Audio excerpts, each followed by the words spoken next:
The rain was pouring heavily the evening it all happened. A sleek black car pulled up in front of a small grocery store on the corner of the street. Inside the car sat Alexandra Hayes, the billionaire CEO known across the country for her razor-sharp instincts, unshakable authority, and a presence that could silence an entire boardroom with a single glance. She had just left an exhausting business meeting and was in no mood for surprises. But life has a strange way of rearranging everything in a moment, and that night, Alexandra's life was about to take a turn she never could have planned for. She slid into the backseat of the car, stretching her legs as the city lights blurred past the tinted glass. But almost immediately, she realized something was wrong. Someone was already in the back seat with her.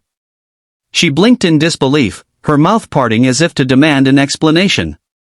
And then she heard it, the firm, almost desperate voice of a man she had never seen before. "Shut up," he said. The words were sharp, raw, and commanding. Alexandra, who had spent decades never being told what to do by anyone, froze. Shock and indignation rose inside her chest, her natural instinct to lash out ready to explode. But something in his tone stopped her.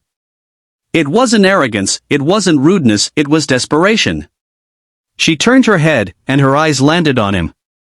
A rugged man in worn-out clothes, soaked from the rain, his jaw tight with tension. And then she noticed the trembling little boy in his arms, no more than 6 years old, eyes wide and wet with tears, clutching to his father's chest like the world outside was too terrifying to face. Alexandra's breath caught in her throat. The man met her gaze for a fleeting second, his eyes filled with a mix of apology and urgency. "Please," he whispered this time, softer but just as desperate. "Don't say a word. Just let me sit here for a minute. My son, he's scared. He doesn't need to see the world fighting right now. Please." Alexandra, who had commanded empires and stood atop skyscrapers, suddenly found herself silenced. Not by power. Not by fear. But by love, a father's raw, unpolished love for his child. She stayed still, her anger dissolving like mist. She looked at the boy again, his tiny fists gripping his father's shirt, his little lips mumbling, "Daddy, don't let them take me." The billionaire CEO, who people said had no heart, felt hers shatter in that moment. The silence stretched inside the car as the rain tapped against the windows. Alexandra wanted to speak, wanted to ask what was happening, but she didn't. She respected his plea. Instead, she simply adjusted her posture, softened her expression, and waited. Slowly, the boy's sobs quieted down, his breathing evening out as his father rocked him gently. Finally, after what felt like forever, the man spoke again, his voice breaking. I didn't mean to barge into your car. I didn't even know it belonged to someone like you. I didn't know where else to go. My son and I were homeless. We've been running from place to place. And tonight I thought I lost him." Alexandra blinked, her chest tightening. "Lost him?" she finally asked, her voice surprisingly tender. The man nodded, his hand brushing through his son's damp hair.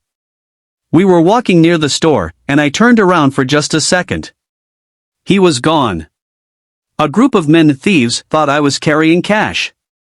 I fought them off, but my boy got scared and ran into the street. I thought," his voice cracked, his eyes filling. "I thought I'd lost him forever. When I saw this car door open, I just wanted somewhere safe to hold him. Somewhere he could breathe without fear.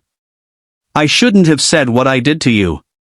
I just didn't want him hearing arguments. Not tonight." Alexandra's throat tightened as she listened.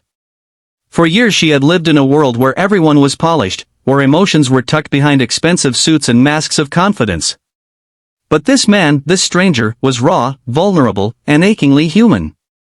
"What's your name?" she asked softly. "Daniel," he said.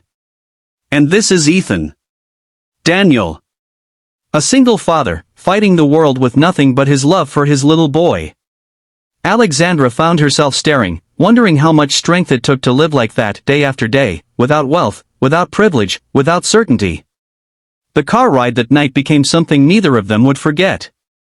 Alexandra listened as Daniel told his story in fragments.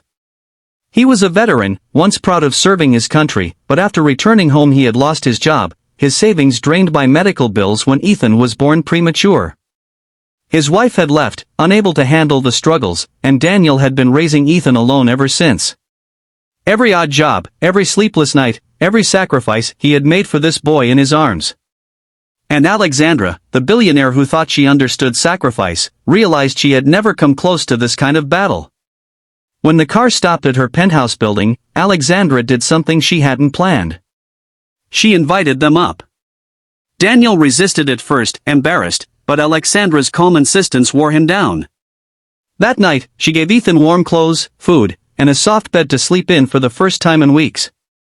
And as she watched Daniel tuck his son in, tears glistening in his tired eyes, Alexandra knew something had changed deep inside her. Over the weeks that followed, Alexandra kept seeing them. What started as one act of kindness turned into dinners, into laughter, into walks in the park. Ethan adored her, calling her Miss Alex, and for the first time in her life,